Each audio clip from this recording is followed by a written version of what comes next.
All eSeries products supports Modbus integration, so you can easily read and write data with the device in your own software without any programming. You can find Modbus setup info in the device page.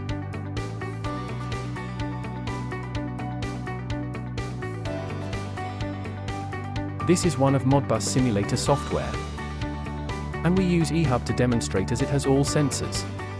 The first step is to set up the connection. We need to select Modbus TCP and input the device IP address. Then we click Connect and open a new window.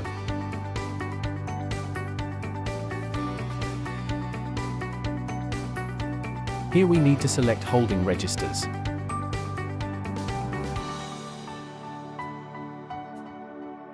Now we try to read temperature data.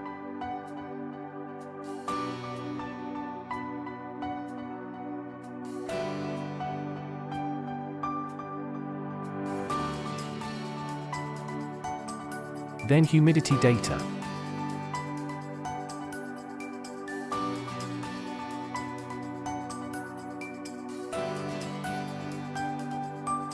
Then we try to read the motion sensor.